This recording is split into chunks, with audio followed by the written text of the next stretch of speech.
nobody knows what your vision is.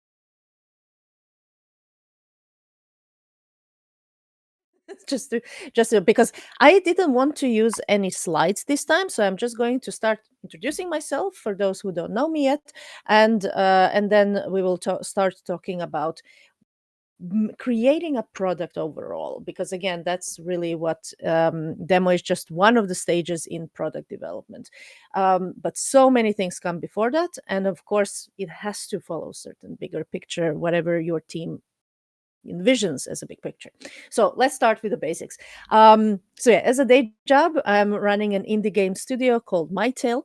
We are from Turku, and we have now over 28 people in the team.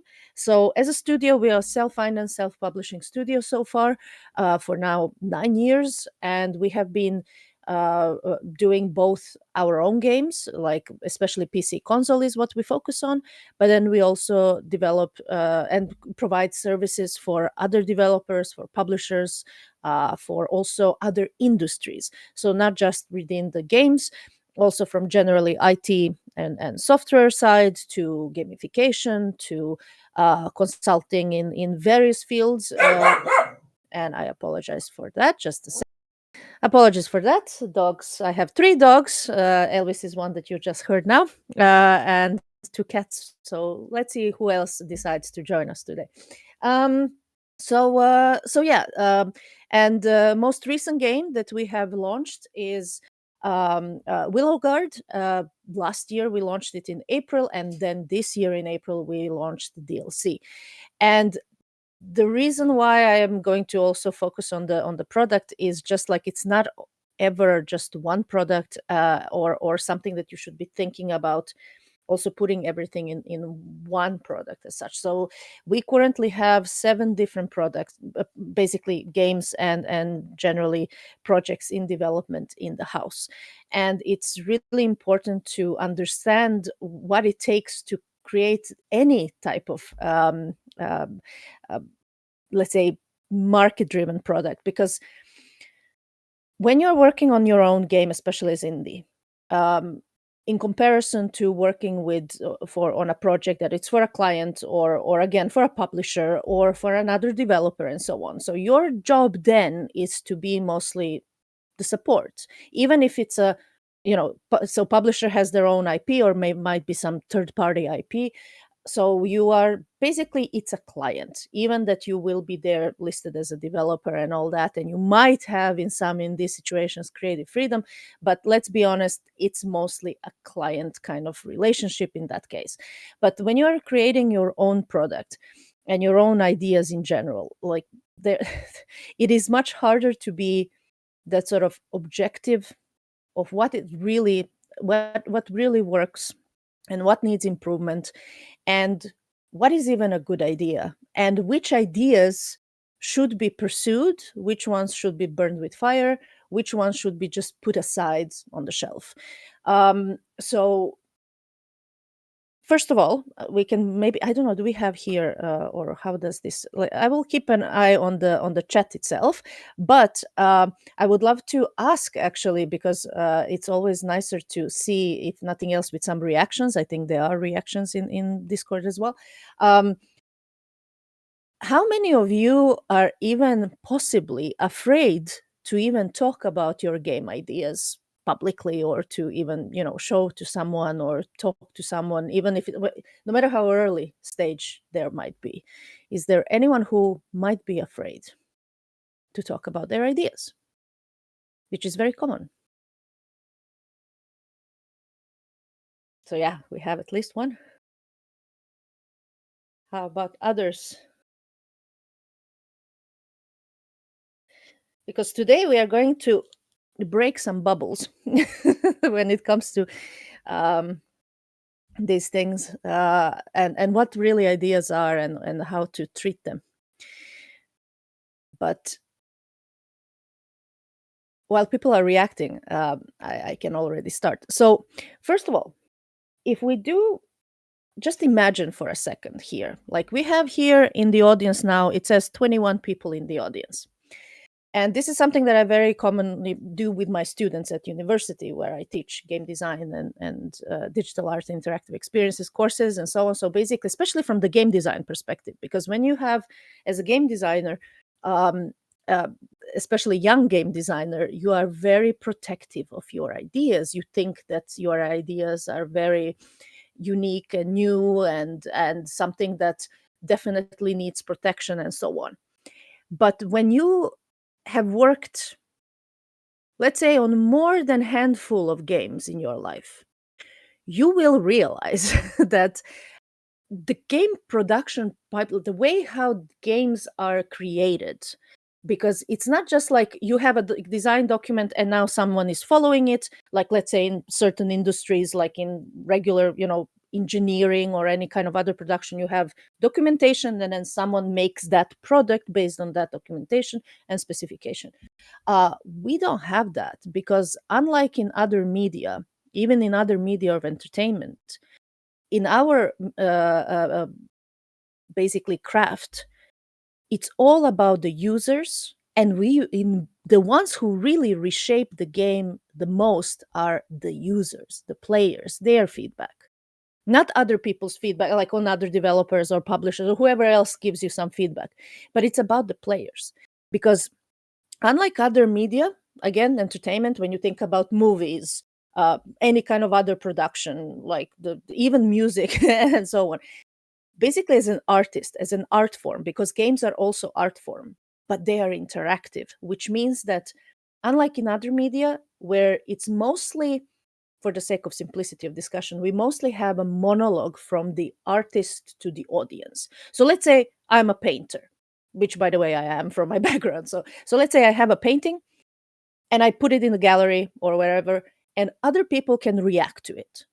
And people can react positive, negative, whatever. It can be a thing of taste, it can be whatever. Like there are many factors that affect someone's reaction to my artwork.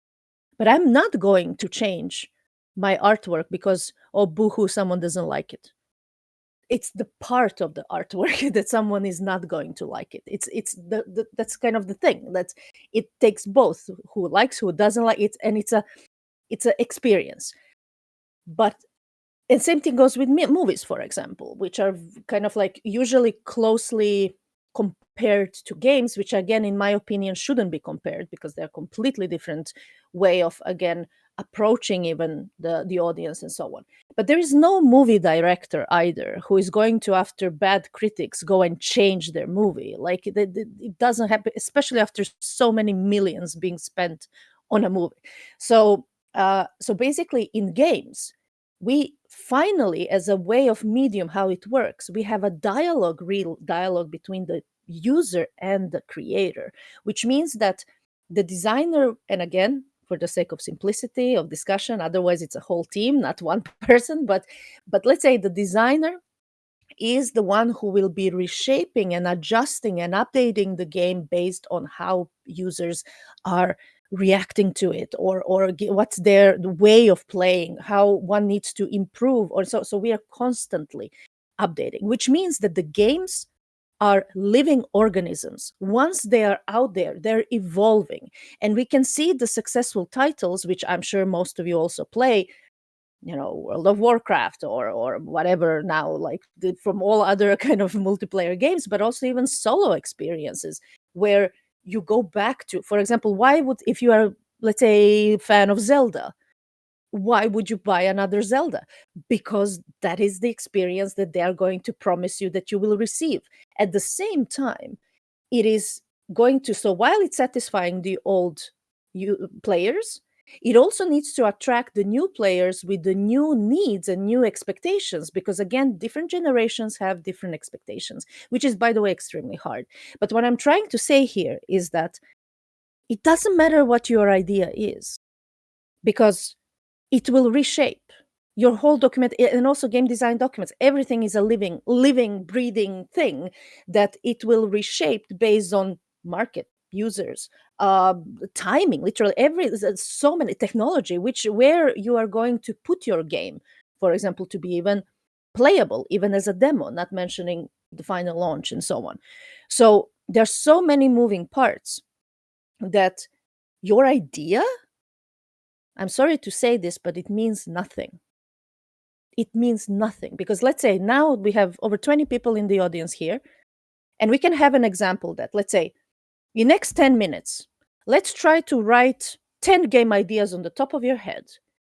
That means that we will have over 200 game ideas in 10 minutes. That's a lot of ideas. And if you ever do this sort of exercise on your own, you will notice that the first ideas that you come up with is something that you already taught, already were, having somewhere in the back of your head, but now they're coming out. So now you can kind of list out what you would like to make. And then the second kind of the second third of the list of those 10 games will be actually something new, something novel, something that you actually are now thinking of some new angles and things to take. And then the last third is going to be complete nonsense, like most likely. So the reason why I'm saying this is that we can come up with ideas, and ideas are not hard at all to come up with. What it's hard is to actually make something meaningful out of it. So it only matters. So your ideas mean nothing. What matters is what you do with those ideas. So once again, let me give you an example. I want to make a game. And I'm here to ask you guys, what do you think about this idea? So my idea for the game is that let's make a game where you play as a chubby little dude running through the sewers, getting high on mushrooms, fighting against the turtles to save the princess. Should I make this game? So it's an idea. And most likely you're going to ask me what kind of mushrooms I have taken if I would just give you this as a game idea. But that's the basis of Super Mario from the start. And the thing is that it's again like, what do you do? And it's one of the best games still on the market when it comes to the success when it comes to addressing the audience, addressing the different, and even that the graphics and everything and technology evolved so much. And of course, there's so many sub games that they have done. But no matter what you do, when you get the Mario game, again, even if it's some other, let's say Mario Kart or whatever, even if they have changed the genre, still you will receive the Mario experience. Same like with Zelda, same like with all these big franchises. So why I'm saying this when it comes to when it's time to show the demo and when it's time to show your ideas, basically immediately. If one thing that, first of all, is anyone here, are mostly here people behind kind of PC games, or are there any who do mobile? Because the thing is that mobile, like you can put in the chat if anyone is working on mobile, or if there are no mobile answers, that means majority are PC then.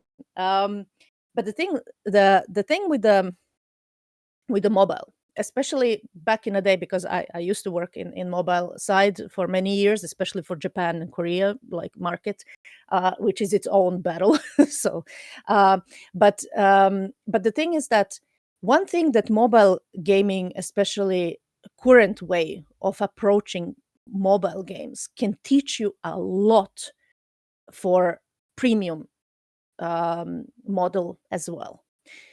Hear me out. There might be something maybe useful for you as well from this. So basically, um, the thing when you have a mobile game, and I'm talking about your focus is mobile market, because that's completely different if you have, let's say, PC and then you are porting it to mobile and like along with just to be present in mobile and so on.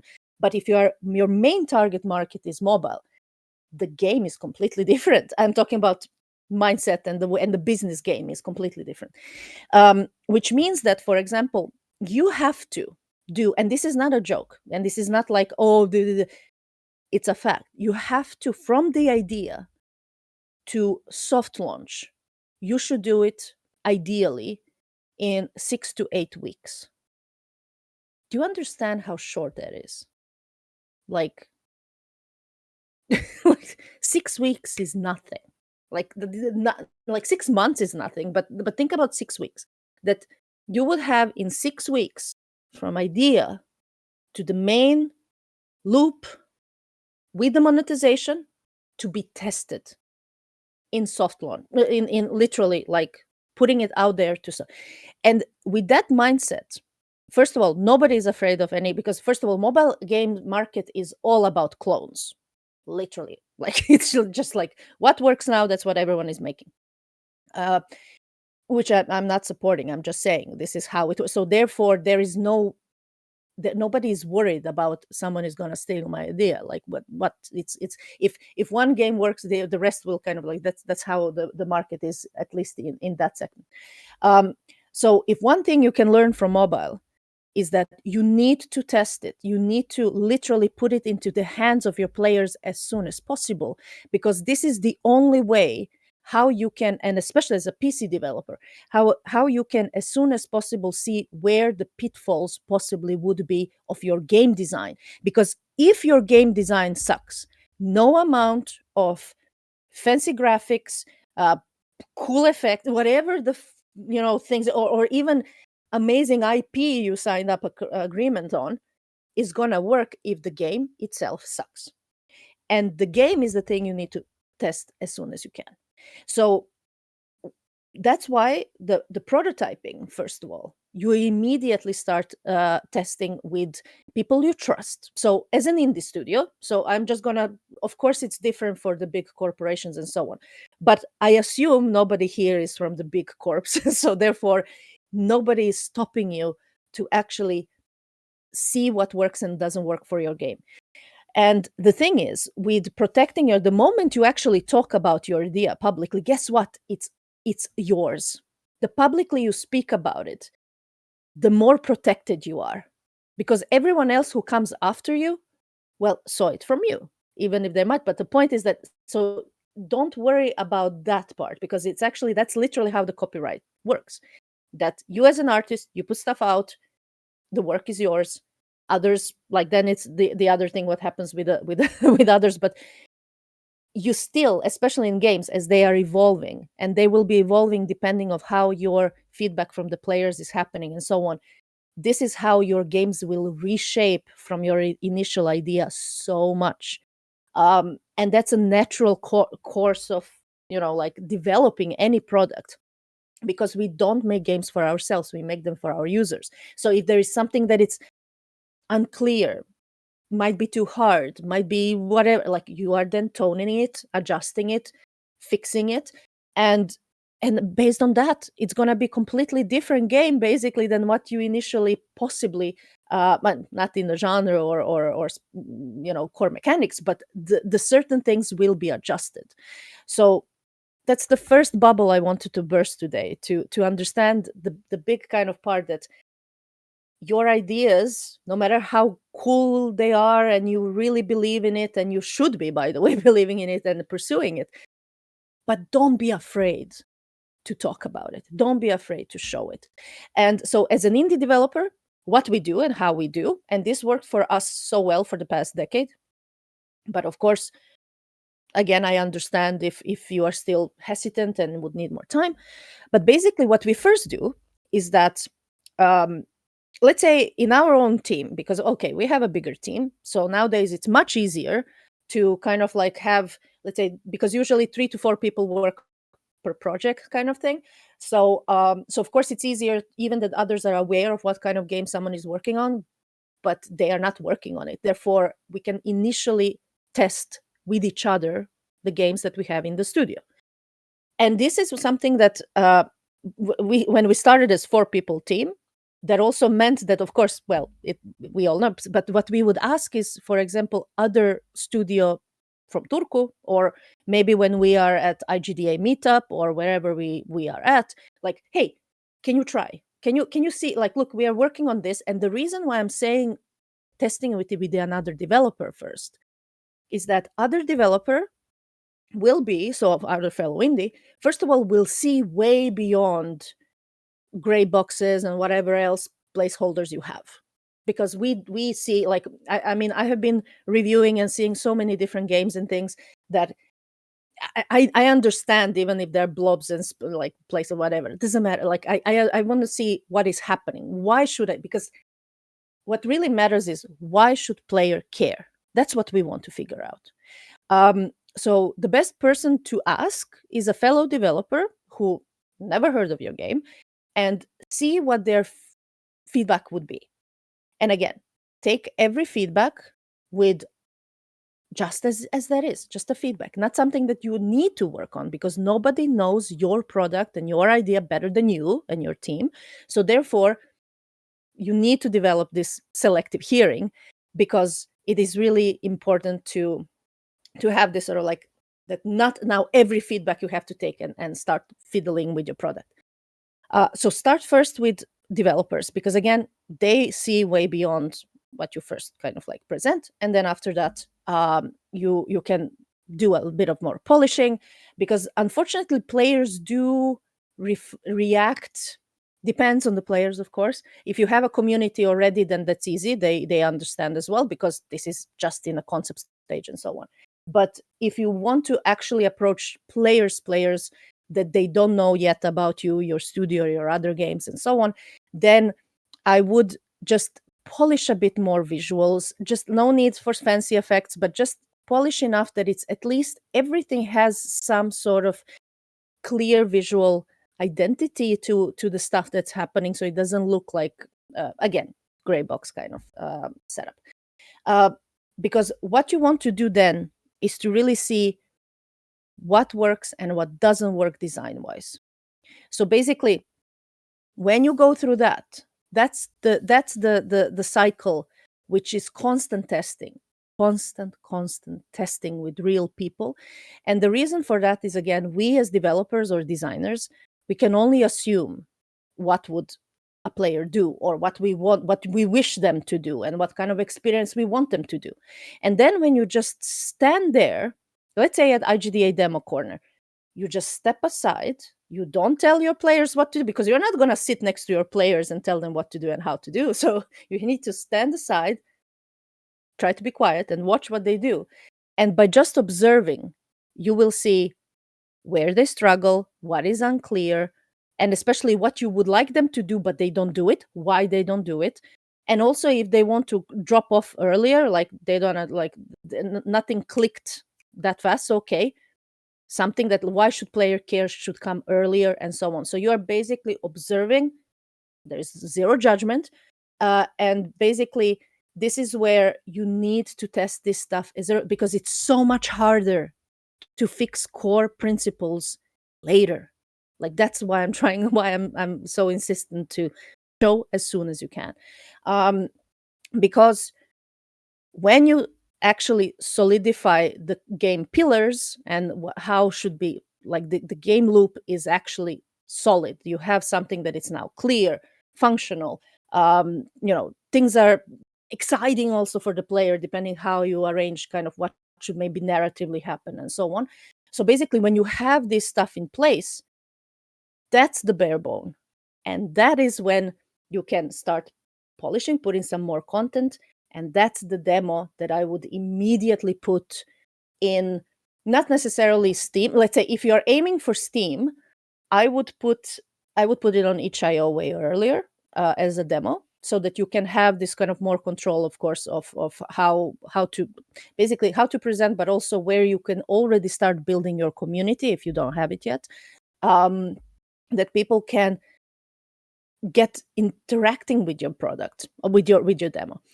And that is a separate build also, because you don't have to constantly update that demo. You can use it again, especially if, yes, if there are some bugs and things that one needs to, but basically you can use that for community building, while you, based on the community feedback, you are actually improving overall game and working, on the game itself and so on. And then when you have a Steam page, or when you have whatever again, I don't know what where would you want to go kind of first, but let's say Steam page would be the next, then would be really good to basically have, besides Steam page, for the wish list. So this is where you are going to kind of have these updates, where you're kind of like, hey, if you like this, blah blah blah, we have a new demo coming up on Steam page now, come that. So you want to also have, because whatever you are doing with your um updates, with your maybe, coming up with the website for your game, coming up. Treat everything as a launch. That's basically how it, especially as an indie, because you have to do everything yourself. So this is one thing that I would recommend, to think about that big picture, because everything that you do should have the reason of why should someone do whatever you are asking them to do. And if they already played your game on itch, that mean and they gave like this sort of feedback, they gave, so you are building community through there, and also then getting them maybe meanwhile to Discord and blah blah blah. So again, depends how you want to do it. There's so many ways to do it, but this is just one example. Then the next demo I would put on Steam, because you want Steam to start being, then, if that's your main place where you would be launching, the main place where you would be also basically putting all the traffic to, because you want wish lists, you want engagement there, and so on. Because these are the things how you can kick off the algorithm from Steam to put you on the cool upcoming, like most, hot upcoming ones, or whatever the names are nowadays. So this is how you can navigate the waters to get your demo basically visible. But when it's time to show it like that, well, every game is different. Sometimes they sort of like, not much is needed for a demo, but especially to get the attraction kind of from the public. But it really depends on the game. So for example, in our case, when we do narrative driven games, it's very tricky, because even that we have multiple kind of RPG and multiple versions and so on, but still it's a spoiler. So when you have narrative driven games, you also have to be careful how not to do the spoilers accidentally. And I know some will say, but Baldur's Gate is good. We can't compare to Baldur's Gate. Like, we can't compare to this kind of game. So basically, you have to be aware of also this sort of like, so for narrative driven games, it can be trickier. It's not, I mean, there are ways around. But if you just have, let's say, mechanics based game, let's say some very shooty kind of stuff, or some arcadey or puzzle, and so basically these are the things that you can have different kind of versions of builds and demos that you can then check around, share around, and get feedback on, because that is going to allow you to polish the big kind of like game as such, when you are ready to actually put the proper demo out for promo, or for next fest, or whatever else you might be doing. Because again, different games will require different kind of milestones and roadmaps, especially depending on the genre, depending on type of audience you're looking for. So there is no recipe for kind of like that fits them all. But at least one thing that could fit it all is this kind of thinking the big picture, that it's not about your idea and kind of like, yeah, now your concept is, like so that is, written in stone. Not at all. It's going to evolve so much. So be ready for that evolution and embrace it, because again, this is how you will be really reflecting to the players that you want to be engaging with your product. So that's why as soon as you can, or soon as you would basically, how was it? I remember so many times I heard this before in mobile, especially, like, if you are happy with your game, or happy with your prototype, that's already too late. That's way too late to show it. So you have to really do it way earlier, to see where possible pitfalls are, because better to find the pitfalls when you have placeholders, when you have stuff that it's still in the very kind of like raw, and build these pillars of your house, properly, and then you can build the rest and do all the fancy decorations and everything else. But if the main core principles are not working with your target audience or type of players you are looking for, then back to the drawing board. And the only way to know that is through testing. Unfortunately, there's no other way. Like, you have to test it. So again, assuming something, it can backfire. That's kind of like the and of course, there are exceptions to the rule, of course. We always have this kind of solo devs that have been in their caves for 6 years working on one game and kind of like putting it out and succeeding. But that's one in literally you know billion, so we don't count on that sort of stuff. If it happens, yay, like then you are one off, but those are the lottery numbers I wouldn't work around. If you want to build a sustainable business also out of it and so on, you have to learn to listen, especially to your players, and again yourself as a team members and so on, so it really goes from there. But when to put it out? As soon as you have something playable, basically. You don't have to put it out, but I said demo corners, asking around to someone to play, create your own test sessions, engage with community again online or in person in your, basically, let's say in your village, like Turkey. So basically we would ask from Turku devs like, hey, who wants to come and try this? And it's completely broken, we know, but hey, come and try it and give us your feedback. So the earlier you can do that, the better, because that's how you would be building, with the kind of like actual concrete steps forward, without again thinking that, oh, but only if I fix this feature then it's going to be no, it's not. And we all know that. So we all know that, but just a little bit more. No, because that little bit more might be wasting time if that whole feature needs to be cut away because it doesn't work with the base game. So don't be afraid to show your game, to ask feedback. And again, with fellow indie devs, especially here in Finland, couldn't be safer to do it, because like just show it to each other and get feedback and develop, because you will be also helping other indies the same way. It's very kind of, it's natural order kind of things. And it's very, very unique opportunity what we have here in Finland, that devs are so wonderful and open for collaboration, so utilize that. And then of course, if you are collaborating with someone like that who already has established community, has established even possibly even in the same genre of the games that you are, then great. They could help you maybe to test your game with their audience, which is basically potentially your audience. So there you go, with cross promotion you already have possible players already lined up for purchases and so forth. um, so helping each other is extremely important, and this is one way we do it. So don't be afraid to demo as soon as you have something playable.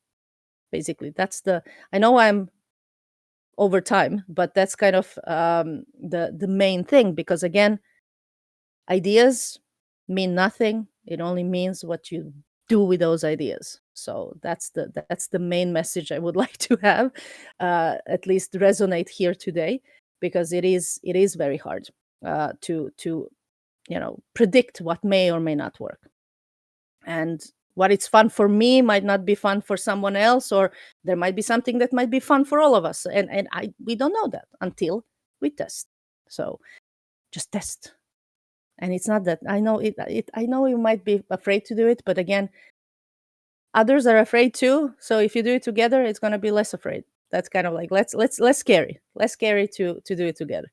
And so yeah, and I see here that there's also multi-platform and mobile stuff, so I would love to, if we have time, to talk about the maybe some questions or comments. Yeah, we definitely have time for some questions, and I Oh, I can kind of relate to that in a sense that I like when I was thinking about your talk about to showing things, like I have like for some months worked on my thing, and I'm like, soon I'm gonna show it, soon I'm gonna show it. Oh, I just want, a little bit. I want them to like have the right feeling and all other things like that. And it's like I like listening to that. Like, yeah, I should definitely have shown, like I have shown it to like my husband and some other few people, but it's like it should have been way more. show it out there, like first of all, most likely in your schools around, like universities and so on, like there might be like literally students of the game design studies, like they might even have, let's say in Turku there is a QA, like quality assurance course. So as a company you could even be like, hey, does any student wants to kind of come and work with us and test our games, and so like, and of course teachers are always happy to kind of like, hey, more projects because of like, because they also kind of what to test. So one could also have that. But yeah, it is important to show. And the thing is, another reminder, nobody knows what your vision is. Nobody knows. The only thing they know, or is it like the only thing they know is what they interact with, and is it fun for them? That's basically what the reaction is in that sense. So is this, is this animation properly, whatever, wavy and so on? Does it have whatever VFX? And nobody gives a shit. Oh, pardon my French, but nobody cares. What they care, does this feel like, is this fun? Do I want to play more? Why should I care as a player? That's what you want first. And basically after that, you can fiddle with animations and everything. But if the core is not there, no amount of cool graphics will fix it later. And that's what we see with lots of even games that are done with big boys who, failed in the kind of like the projects failed, even that lots of money has been put, hundreds of people worked on, because again, nobody really went through that. So there was some business decision for why something should be that way, and not actually listening to the players. And yeah, so all right, we have a question. So when you recommend posting demos on itch, what are the concrete advantages alongside putting it on Steam? Okay, so there is, so once you have a demo, I can't now remember precisely, because we already had the page for a while and so on. But I think when you have a demo, there could be that people can already put their feedback, meaning recommended, not recommended, and so on. So basically, when you put it on Steam, you can already get kind of negative, because you can never remove the negative comments or not recommended stuff. So it's always accumulating there. So the reason why quite many indies put stuff first, let's say on itch or wherever, it can be also on your own just closed thing that you do in maybe or on your server, or depending again what game you're making, or how you want to distribute it. But basically, um if you it allows you to kind of like not, first of all, avoid the whole possibly bad scores that you will get on your Steam page, because that's one thing that you can't remove. And secondly, you can, if something, okay, this is going to sound horrible to say, but if something doesn't work out on itch, because itch is filled with lots of artsy fartsy stuff, right? So basically, if things don't work out because of game jams and so on, like it as a community is way more forgiving, unlike in Steam. So basically, if you test stuff in itch, you actually interact with humans who are going to give you, who are going to understand stuff, like, so it's more flexible environment compared to Steam. And that's something to kind of like, why, I mean, some people do both, like, and then they maneuver between. But from my personal experience, in 2026, if I would be doing now, I would go that try to use like this, sort of like try to utilize it. And yeah, thank you for sharing this one. That's why itch is quite commonly used for testing. But then your game might go viral, like it happened with the princess game, the one where you are kind of killing the princess. But what was the name now? Anyway, so it's something killing princess thing. So with that kind of it became viral on itch, and then when they worked on it, polished it, and blah blah blah, so so it wasn't something, it was just community really lifted it up. So when they had the launch on Steam, of course it was a huge success. But so it's, yes, Slay the Princess, sorry, yes, that's the one. So, yeah, anyway, it is the, so that's kind of the, and there are those cases. And of course, it's about more building that community, because we as indies, we need to really focus on the players, because not just this game, you have to think about the next game also, even if it's completely different genre you might be doing in the game, but your people who are there following your work, and that you are having that relationship as a studio with them, they will come and play your game, even, or recommend your game, even if there might not be the next game their cup of tea, but they are behind you, they will be your advocates, and that's something that is, again, priceless when it comes to general kind of like, again, big picture, not just this one game, one idea. And why this mobile version of fast basically fast failing is what we in PC need way more, especially now with market as it is, because you need to make sure that whatever you're putting next 2 years into development, it's actually worth your time. Like, of course, you can have it as a hobby project, but if you want to make enough that you can keep on making games as day-to-day job, then you need to, again, think of it as a product. And I know business sucks, but it, like, enough business to make you go forward to make another game. Basically, that's what we are hoping for. Then there's another story comment. So you mentioned you had like 4 people working on the project. How quick your loop from test to analysis, implementation, new cycle of tests? Honestly, we quite often, well, first of all, for our internal testing, we do that all the time, like literally all the time. But I would say quite in the kind of biggest, kind of like this sort of early stage demoing and so on, we literally use monthly meetups in Turku for testing, showing, checking with different people. Because even if with the other devs, but for example, just bringing your game to be tested or shown or whatever, just on your laptop. So no need to be official demo corner or anything, but like it can be something that you can just show around. So that is something that helps a lot. So again, if I need to have a test, then we will organize the test, or then we will use our community in Discord and say, hey, is anyone up for testing a new game? So for example, I have been now solo designing a board game. So here I have now also printed prototype of it's a dungeon crawler as well, with all sorts of cards and things. And so now I have a prototype that I can actually test with people outside of the designers and kind of, family, friends, fools kind of circle, but to actually test it with the people. So that's what I will be doing now in the summer, and taking my stuff along in my bag, and kind of like, hey, someone wants to play a short, dungeon crawler, let's go. And so that's kind of the thing. It's like, if you can do that, great. Like, even with the digital, that's what I mean, like, you can always test it. Like, I always have I always had a build of the games that we have, or builds of the games that we have on the side, kind of like coming up on my laptop, for example, builds with me when I'm going to any conferences and so on, because I'll catch up with some friends from abroad that otherwise, and they're like, what are you working on? Well, let's grab a coffee, and then here, this is the prototype, this is the prototype, this is the, what do you think, blah blah blah.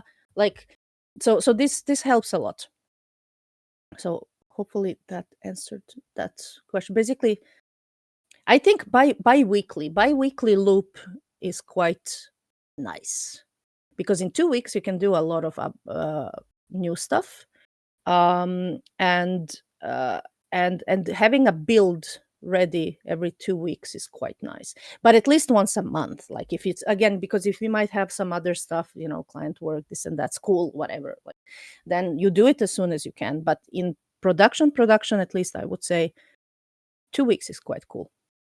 And of course, further down the line, you should have weekly builds that one should be even testing, just generally for QA testing, like, literally just to make sure that there are no bugs. But that's later down the line when you are in actual production.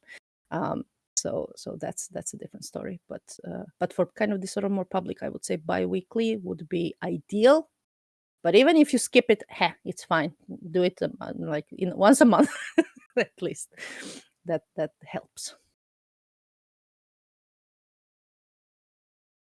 Is there anything that you would do differently now when you have published a Willow God, like for the demo? Would you do something differently for the newer games that Everything. you're working on?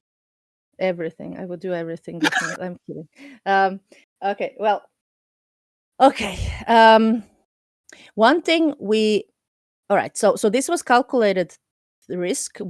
We had so many calculated risks. Some did work. Some didn't work. So basically, one thing that didn't work. Well, partially did work because it did what we were supposed to do, but it was a wasted kind of opportunity. So Steam Next Fest. So basically, Next Fest, as it's designed, is that it should be for something that you are having basically showing pretty much ready for release. So basically, you shouldn't put your demo there before you. So basically, you should put it there some months before you actually launch. I mean, it's meant to do that. That's the whole point of the event. That one can, especially in this, can really push that visibility, wish lists, marketing, and all that before they push the button. Launch a few months later. So what we did is that we did Steam Next Fest for Willow Guard way earlier. We did it like after 1 year of the development, and we knew that this is kind of something that we are needing another year to work on it at least. So basically, the reason why we did it is that because we were cocky little bastards that did design that combined some stuff that is not really out there. So we really experimented with the game design a lot. So basically, we have this narrative side, then we have the dungeon run, and then we have this whole deck building in between, and then there is this whole RPG that is all like, again, it all works as a whole once you are in the game. But let's say if I would be saying to someone, yeah, this is what you have in the game and that you have and then to see, does it actually work with the players? I'm talking outside players, not even our test groups and so on, like actual players. um, I wanted to test it with the players basically the moment we had full core loop, everything there. And that helped us a lot to see that we are onto something this works actually as a whole thing, and it is a niche. So this is the thing that, which kind of like, that's why I would say it's successful that we got our confirmation, but I would not do it. Like, kind of like, so basically, from this perspective, I would do Next Fest basically before launch as it's supposed to be done. That's kind of the thing that's um so there is now option to release a build for playtesting in Steam and express. Yes, like so yeah, now you can do that. Basically, one thing that I would recommend is to have, so if you already, so I would say first step would be try to build community through possibly, again, some other means, through socials, whatever. The point is, because the thing is, when you have, first of all, when you launch a Steam page, that should be treated as a launch. So you want to hype that your page of the game is even out. That's first. Second, when you have the demo, your demo launch should be also treated as a launch.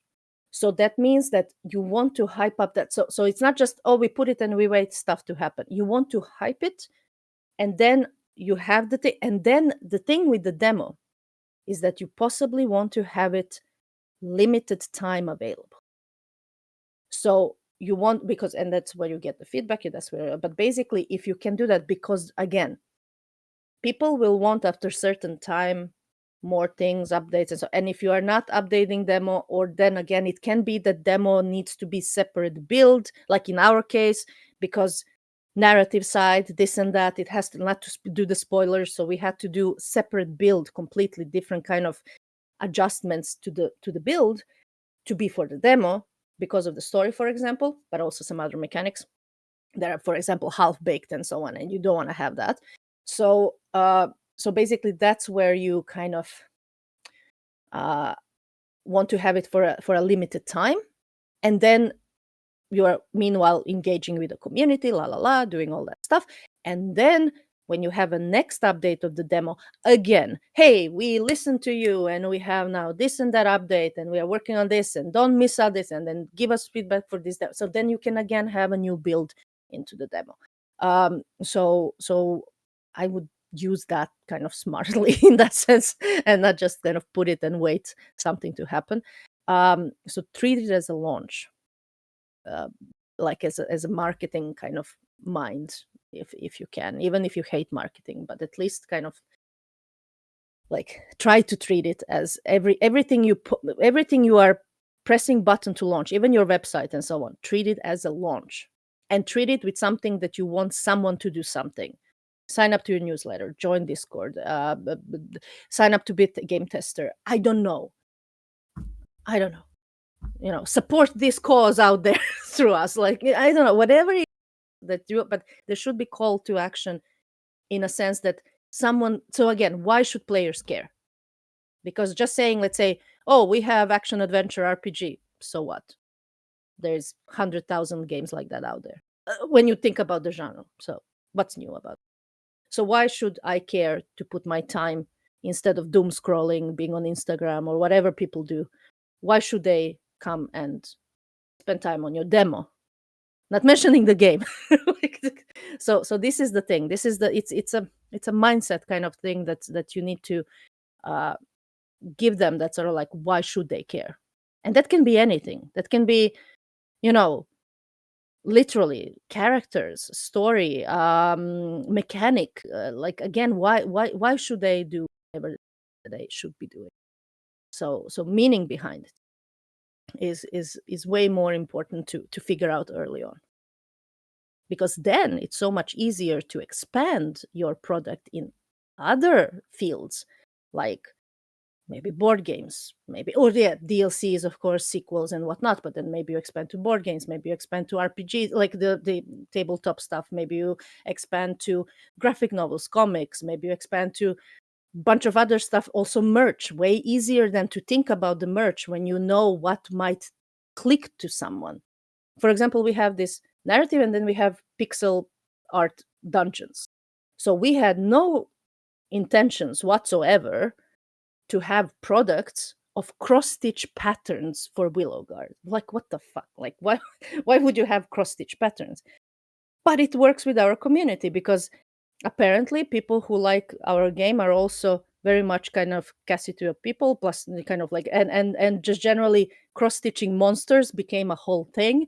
So we had to make cross stitch patterns and whole cross stitch kits and everything else, and that's something that we sell on our website. And I was like, but it was not something we originally planned. But that's it. You need to listen to your people and to really see where uh, what else do they enjoy besides kind of that, because that's where you will figure out. But it's listening, a lot of listening, and selective hearing in that way. Because of course you shouldn't do everything that they say. But yeah, this is a big topic, and but again, it really depends on your genre or the game you're making, basically. Because when you think about, for example, game jam games, most of the game jam games are super fun. But why is it so hard to make a commercial product out of the game jam game? Is because the stakes are different. First of all, whoever is playing your game jam game is expecting to play few minutes of gameplay, on each or whatever, or then somewhere in some kind of demo scene, kind of, this is fun, and it's fun for 5 minutes tops. But how are we going to make this now into 50 hours, for example, experience? That's a completely different, again, game changer. Kind of and that requires so much more design to it. So even if the main mechanic is fun, might be fun for 3 minutes, but is it going to be fun for 30 hours? So that's why it's very hard, something. But then again, you have games, so many games that came to be great successes out of the game jams, but it took us so much iteration. It's not the same games they were in game jam. So there's also that to be aware of. And also, if nothing else, you can always test games with my team. like we are always up for testing, and it's fully obviously like as safe as it can possibly be when it comes. Nobody is gonna steal your ideas or or do anything. It's more like, yeah, just, but we are always open to test, give feedback, brainstorm even what something could be working in whatever way. But again, it is you always have in mind that this is still your game, always, no matter what feedback you get. You know your product best, you know what your vision is. Nobody else really knows that, so that's why you have to be selective of what you take. So generally, like, again, with fellow teams either nearby or like this kind of, say, across Finland, or like whoever you trust, like it's about that sort of trust that you feel that you are, even when you are vulnerable with your kind of game that you are afraid to show, well, you trust that person that you can show. So basically, I understand it might not be kind of like always easy, but it's a fellow dev. They understand. It's they feel the same. That's the point. Like same, like, when nerds meeting other nerds. Oh, like that's also introvert. It's pain is equal. Um, so there is a, like, you've seen our game in incubator called Little Big Ghost Hunter. How do you test with the same panel of people with games of the horror genre when a lot of experience relies on unknown surprises? Should we also renew our panel of testers? Yes, absolutely, you should. So basically, you definitely, for the horror game, you need to have, like, I will try to find, like, there is some tips on kind of horror testing thing, but usually how you should do is that you can have just 3 to 5 tops people to test one version, and then, for example, another small group testing, for example, another version, and then possibly third, another version. So the point is that when you have enough update that basically it's pretty much different game than what it was in the first, then you can go, let's say, to the group one, and so on and so on. So basically you can reuse the testers, but if you already tested with certain kind of people multiple times, you need new groups, you need new pairs of eyes. And that's something that, again, this sort of like small control tests can be done, like, again, maybe with local school, or with, again, IGDA demo corner, or just here in this Discord. I'm sure that Emma and others will have this sort of like also demos and feedbacks and so on sessions. So yeah, just, it can be that someone plays, or even you play as a kind of, and then someone gives feedback if it comes to it. So that's also, other people like also to watch devs play, so that's also one way to. But if you can diversify different stages of the testers, I mean, that's the way how we usually do it.